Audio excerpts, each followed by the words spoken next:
जय श्री राम। नमो नारायण। हर हर महादेव। मोहिनी एकादशी वैशाख महीने के शुक्ल पक्ष की एकादशी को मोहिनी एकादशी कहा जाता है, जो कि इस बार गुरुवार 8 मई 2025 को पड़ रही है। यह एकादशी पापों से मुक्ति और पुण्य दिलाने वाली होती है। इस तिथि में श्री हरि के मोहिनी रूप धारण किया था।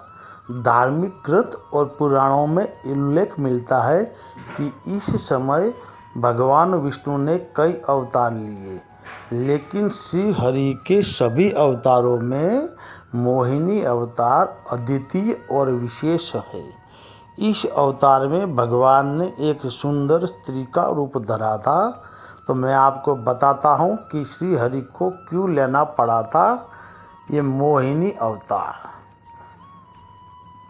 भगवान के कई अवतारों में मोहिनी ऐसा अवतार है जिसमें उन्होंने एक सुंदर कन्या का रूप धरा था, जिसे देखकर दैत्य और दानव भी भ्रम में आ गए थे। मोहिनी का अवतार का कारण था समुद्र मंथन, जो कि अमृत कलश के लिए देवताओं और दानवों के बीच हुआ था। जब दानवों ने अमृत कलश को लेकर अपने कब्जे में लेने की कोशिश की, तब अमृत कलश को सुरक्षित देवताओं तक पहुंचाने के लिए भगवान विष्णु ने यह अवतार लिया और चतुराई से सभी अमृत देवताओं के बीच बांट दिया था। इसके बाद देवताओं की उनकी शक्ति और अमरत्व प्राप्त हुआ। भगवान का यह अवतार देवताओं और अमृत पान कराने के साथ ही अन्य संदेश भी देता है और उसके महत्व को बताता है। जैसे कि मोहिनी अवतार को लेकर भगवान ने ये संदेश दिया था कि जब जब धर्म पर संकट आएगा, वे किसी न किसी रूप में रक्षा के लिए जरूर ही प्रकट होंगे। दूसरा है कि भगवान विष्णु ने हर अवतार कल्याण, रक्षा और धर्म की स्थापना के लिए लिया। मोहिनी अवतार भी यह दर्शाता है कि स्थिति चाहे जैसी भी हो, न्याय और संतुलन बनाना जरूरी है। मोहिनी अवतार भगवान विष्णु के बुद्धिमत्ता को भी दर्शाता है कि अगर सही समय, बुद्धि और चतुराई से यदि सही निर्णय लिया जाए तो बड़े बड़े संकट को टाला जा सकता है और सफलता हासिल की जा सकेगी।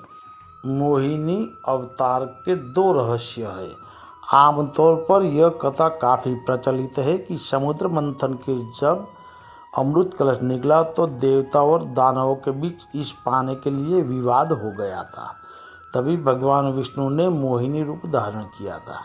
भगवान के इस दिव्य रूप को देख दानव मोहित हो गए और विष्णु जी ने अमृत कलश दानवों से लेकर देवताओं में बांट दिया था। परंतु भगवान विष्णु के मोहिनी अवतार से जुड़ी एक अन्य कथा भी है कि श्री हरि ने मोहिनी अवतार भस्मासुर से देवताओं की रक्षा के लिए भी धारण किया था। धार्मिक मान्यता के अनुसार भस्मासुर को जब यह वरदान प्राप्त था कि जिसके सिर पर हाथ रखेगा वह भस्म हो जाएगा। भगवान विष्णु ने मोहिनी अवतार लेकर भस्मासुर को नृत्य के लिए कहा। वह मोहिनी के सौंदर्य से प्रभावित होकर वह नृत्य के लिए मान गया। नृत्य करते समय भगवान ने उसका हाथ उसी के सिर पर रखवा दिया, जिससे भस्मासुर भस्म हो गया। इस तरह भस्मासुर का भी अंत हो जाने से भगवान विष्णु के यह अवतार को मोहिनी अवतार के रूप में माना गया है। जय श्री राम। नमो नारायण। हर हर महादेव।